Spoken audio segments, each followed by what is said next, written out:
Failure is a part of life, and really when it happens, you just have to accept it. The reason I'm talking about this is because I was asked a question via Facebook in which someone basically has gone through a bout of failure and it's impacting their mental state, ongoing. And they wanted some advice of, well, what do I do? And, the main thing with failure is that if you've failed, it means you've tried. So for me, it at least shows that you've attempted something. So many people are so afraid of failure that they won't even start the project in the first place. How easy is it to not attempt, not try, but then think to yourself, well, if I had, I could be good, I could be great, but, I just didn't do it. It's hard to actually put yourself up, on display and risk something, because if you do lose, if you do stuff up, if you do fail, then it proves your abilities or your lack of abilities.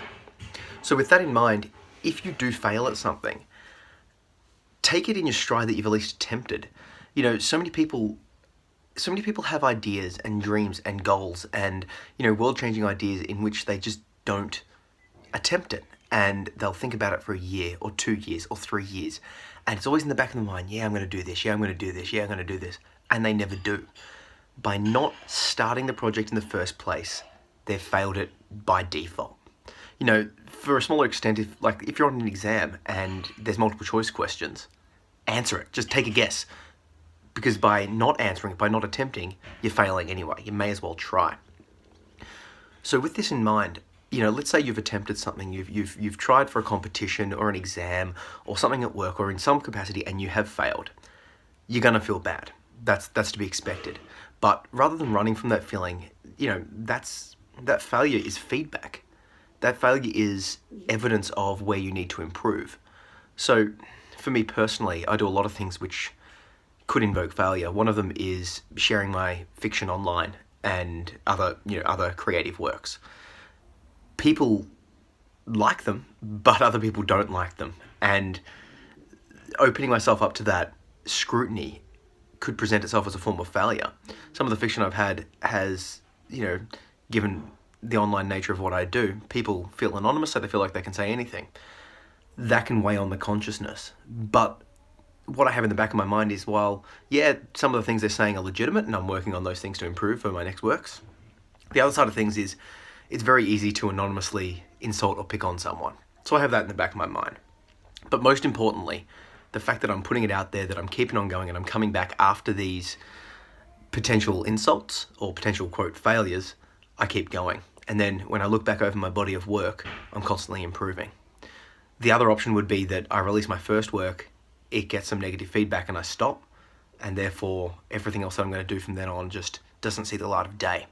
In my mind, that's more of a failure than it would be to, not try at all or to release one thing and just stop. That's the failure, as opposed to constantly trying, constantly getting that feedback and constantly improving. Tomorrow I have a jiu-jitsu competition. It's basically, wrestling, and there's some significant potential risks. A lot of people have come out with broken bones or other sort of injuries of the like. Now, the chances of that occurring are minimal, but there is a legitimate physical risk. What I'm more concerned about, and what sort of impacts my anxiety, is that I'm putting myself on the line. I'm putting myself out there and attempting to show my skill against people of similar skills. There's a legitimate chance that I could fail. Chances are that I will fail. I've competed in the past, and I've done great in some and terrible in others. And there's that feeling of going, ooh, maybe I won't do well. But I know myself that unless I put myself up, unless I try, unless I risk failure, I can't learn. Because it'd be very easy for me just to train and go, yeah, I'm great, or yeah, I could do this, or, believe something about myself in terms of my abilities, in whatever capacity, and never test it.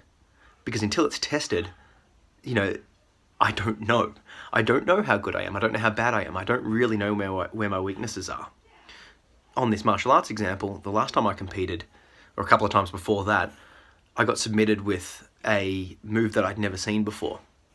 But because that happened to me, I'm like, okay, I've got to learn that. And now that's become part of my repertoire quite substantially. It showed a weakness to me. Same thing with the writing. When I get criticism, or if people talk about it in some capacity, it shows me where I'm good and it shows me where I'm bad.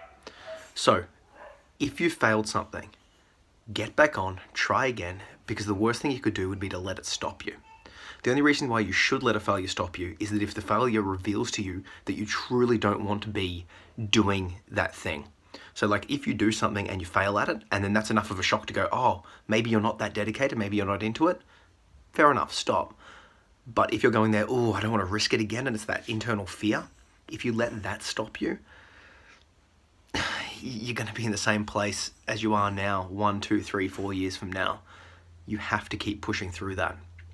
And I suppose the best way to do that is the same advice that I would give to someone that has an anxiety issue, or, if you're suffering from a panic attack. Acknowledge and accept what's happening. Acknowledge the feelings. Yeah, it will hurt, it will cut, you will feel bad, you will feel embarrassed. There'll be emotions that are challenging that you just want to run from. Acknowledge them, name them, and accept them. It's a part of life. And beyond that, acknowledge and accept what you're feeling, and also work out what you can do going forward to overcome the weaknesses that you showed in that performance. That's the only way that you're going to improve. This tip is going to be featured in my next book, How to Get Your Shit Together. So if you head over to my website at zachary-phillips.com/getyourstogether, you'll be able to see videos like this, as well as read a bit more about the book. And if you're interested, I encourage you to sign up to the email subscriber list there, and that way you'll be able to receive updates and further tips like this one directly to your email.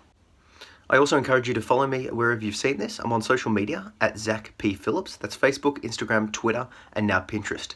So check me out, follow me along, and ask me any questions that you might have. Thanks.